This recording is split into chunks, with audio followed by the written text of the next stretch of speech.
and welcome to Christopher Shaw Residential again. If it's your first time joining us on one of these videos, my name is Matt. I'm one of the directors at Christopher Shaw, and this is my colleague James Tiller. Recently, we attended a leasehold property seminar with Niki Adkins and her team.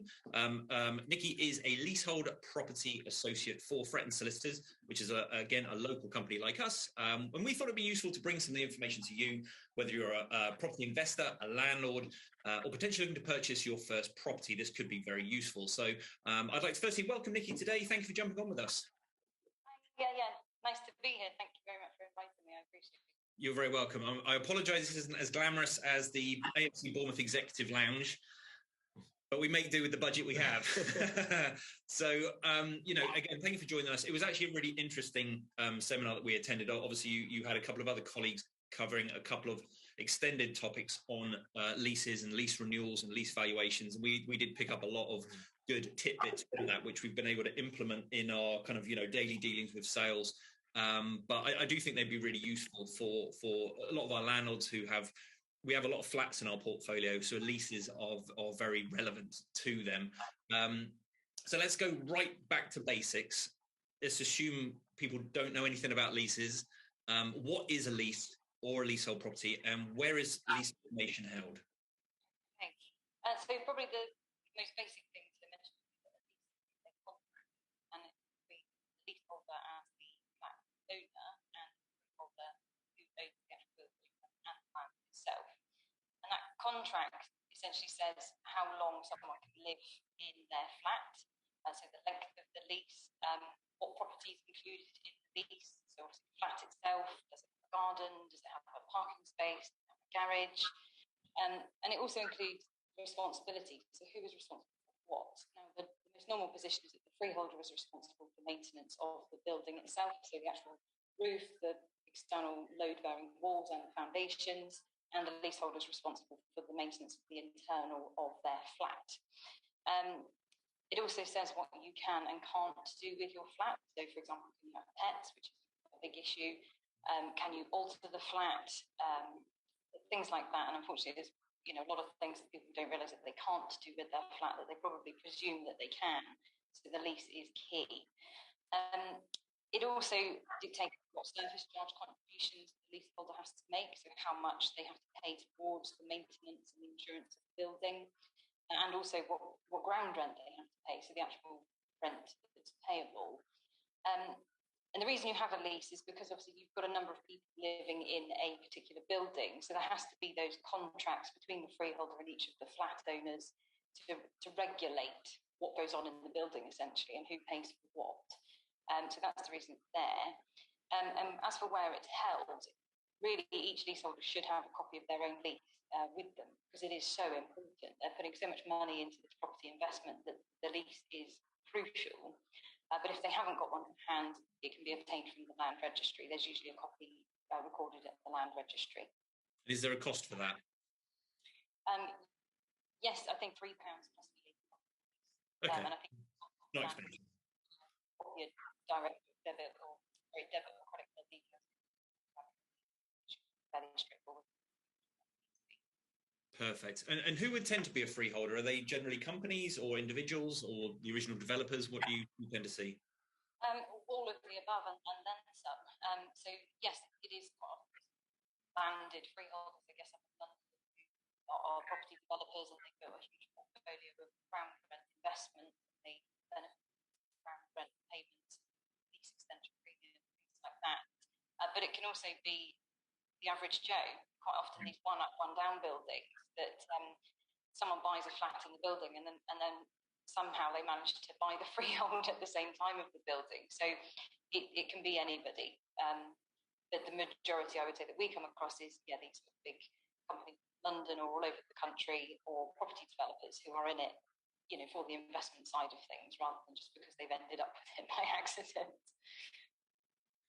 So Niki, at lease length reduces annually, and you often hear about short leases. We see it quite regularly. People might say, we've got a short lease. When would you consider a lease to be short? Well, the landscape's changed much in that regard over the last 10 years, unfortunately. So people who bought their flat 10 or 15 years ago probably bought it thinking of leasing nowadays, mortgage lenders want longer and longer leases. So previously, lenders would lend lease properties 70 years and it wouldn't be a problem.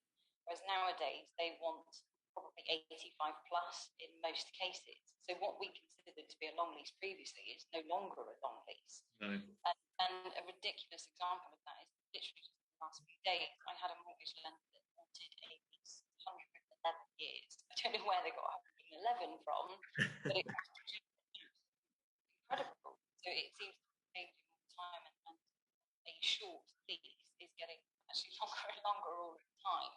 And I think probably, again, taking back to basics, what's important to notice is that if a lease gets all the way down to 0 day, the flat owner would move out and hand the flat back to the freeholder.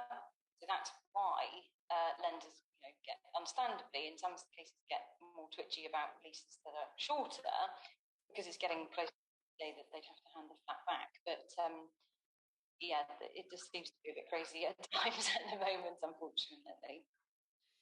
So, ground rent will form part of the lease. You mentioned it earlier. What is that, and how is that charged? And is there a set amount or that people can charge? What's the explanation behind ground rent? Yeah, so the ground rent is effectively the freeholder's profit, I guess, for letting that flat. You've got a short sublet, you would pay rent, and it's the same with a flat, a long lease on a flat. That you pay a ground rent, although it's a lot cheaper because you bought the lease in the first place. And it's usually payable every 6 months, every year maybe, and it can be anything. I've seen leases that have a ground rent for peppercorn, which is a nice legal term for nothing at all, or £10 a year, £20 a year. But more recently, freeholders and developers have sort of been putting in ground rents that are higher and that start at a higher figure, and for example, double or increase by the rate of the increase in RPI. And so they increase over the term of the lease, which again is something that mortgage lenders don't like. And it's usually payable by the freeholder sends out a ground rent demand saying this is what you owe for the 6 months or the 12 months, and then the leaseholder pays it to the freeholder, usually via their managing agents. So what should leaseholders look out for when they come to renewing their lease? So, I mean, obviously the ground rent and the lease term, those are the two most important things. They want to make sure is that they get a sensible long term. So really, nowadays we kind of say that 125 years is probably the minimum that you would want, because the problem is if you go for a 99-year lease, in 10 years' time, you're already looking at having to extend it. So if you hold the property for 10 years, sell it, your buyer is going to think, well, I'm going to need to extend this during the term of my ownership. So the longer the lease, the better, really. And the ground rent, which we touched on a second ago, these increasing, doubling ground rents, or higher ground rents in general, mortgage lenders don't like them. A sort of higher ground rent if we can. What I try and advise clients is to go for a peppercorn ground rent if they can, because that's the best situation. But if it is slightly high, but it's still reasonable, then that's okay. What they really need to avoid, if they can, is anything that goes over £250, because that is a particular problem with mortgage lenders, unfortunately. So that we would advise against. Yeah. Oh, one of the points which was quite interesting. It was actually good for us who we're fairly new in sales. Is we do have a lot of landlords with low leases, and obviously the cost of renewing a lease is quite high. And you went into a lot of detail about a statutory and a non-statutory lease extension or an informal lease extension, and there are obviously very different processes and very different potential costs. Could you explain a bit more about the difference between a statutory and a non-statutory lease extension? So it's probably best if we start with the statutory, because that's kind of the we like. So where a flat owner's owned the flat for 2 years or more, they're entitled to a statutory lease extension. And that would give them an additional 90 years to whatever they have left at the moment. So if they've got a lease of 80 years, it would go up to 170. And their ground rent would come down to what we call a peppercorn, so zero. Beneficial on both fronts. And the freeholder can't argue that. It has to be 90 years and a peppercorn ground rent. The process is quite long and laborious. It takes probably 6 to 9 months, but at least you day, the freeholder can't wriggle too much, and you're going to have a decent property at the end of it. Whereas with the informal route, it can be done a lot cheaper and a lot quicker, but the problem is there's no parameters as to what the freeholder can propose. So it doesn't have to be 90 years and a peppercorn ground rent. It could be, they could, for example, offer to top it up to 99 years, which isn't so great, but okay. And they might offer an increasing ground rent, which is where we would sort of say, no, you're probably best not going down that route and using the statutory route as your backup plan. But it's always worth asking the question of the freeholder, are you going to be reasonable? What terms are you going to offer me? And then if they come back with something that isn't sensible, we can use the statutory route as your backup plan. Yeah, and I think it's good advice. So you also sometimes hear of 999-year leases. What exactly does that mean? Because that's a long lease, isn't it? Yeah, and arguably the building will probably fall down before the lease expires. It's a bit of a something and a nothing. But yeah, a 999-year lease is, nice and attractive because it's never going to need extending in any of our lifetimes. And usually you come across 999-year leases where you've either got a very amicable freeholder, they're happy to grant you a nice long lease, so it's never going to be a problem for you. Or more often you see it where the leaseholders have collectively bought their freehold of the building and they've granted themselves 999-year leases. And in that circumstance, you would usually reduce your ground rent to a peppercorn at the same time, just to make it as profitable and mortgageable as possible for the future. So you do come across them fairly frequently, but it's as I say, it's usually where the leaseholders already own their freehold. So in that situation, then a lease, even though you have a share of freehold, you are still technically a leaseholder, aren't you? Yes, that's right. Yeah, so where you've bought the freehold, you have a leasehold flat still, but you have the benefit of a share in the freehold. And it's quite important for leaseholders in that situation to understand that they wear two hats. They've got one hat as the part freeholder and a second hat as the individual leaseholder. So they've got two faces almost. And that can be slightly difficult sometimes in terms of thinking about conflicts of interest. But they would essentially have a lease of their flat still, because you still need that contract that we talked about at the very beginning between you as an individual person and the freehold company or freehold group that own the freehold. There has to be that regulation of what you can do in the flat, what you can't do, who's responsible for what, who's going to pay what service charges. Because if you bought the freehold and got rid of all the leases, it would just be absolute chaos. No one would agree what they're meant to do. And also, you wouldn't be able to mortgage your flat. The mortgage lender would need the lease, again, for that regulation purpose. So it still has to be there even if you own a share of the freehold, I'm afraid. So that kind of leads on to the next question as to what you hear the term enfranchisement and right to manage. What are those? That tends to be associated with freehold properties, is that right? Yes, that's right, yeah.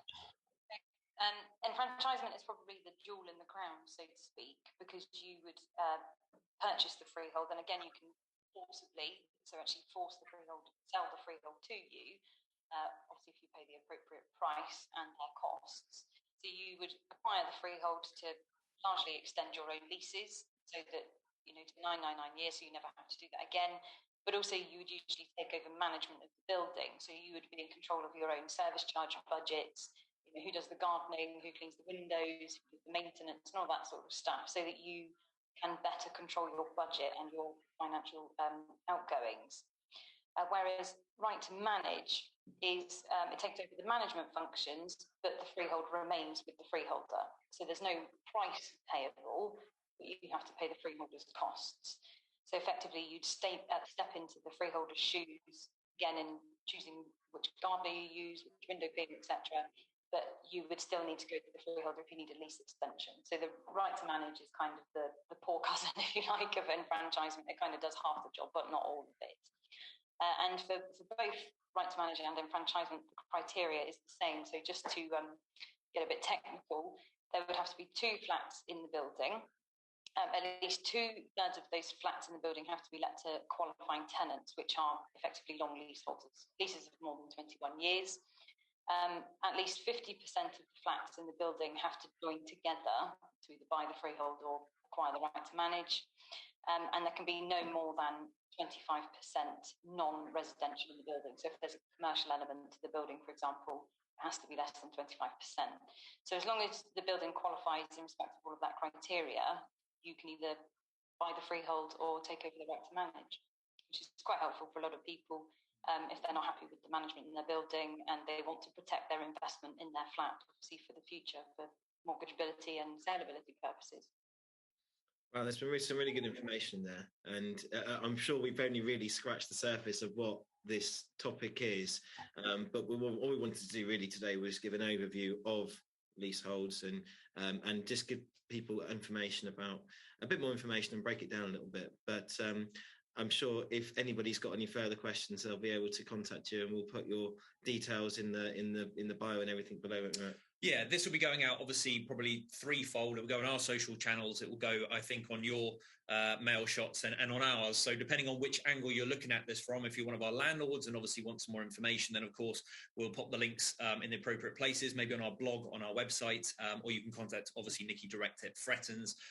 If you are on the Frettens side and you're looking to get some advice on obviously, property management, lettings or anything like that, then of course we'd encourage you to reach out to us. We are a friendly local bunch who love to get new customers like everyone does. So if you would like to speak to us, speak to Niki, then please reach out. It doesn't really matter who you speak to, but we'll relay the message and pass you on. So we hope you got something from this. Yeah. Like we did, like we said, we only scratched the surface and we don't want to take up too much of Niki's time, but obviously very experienced and very nice to deal with. So if you do want more info, head over to Frettens and speak to Niki.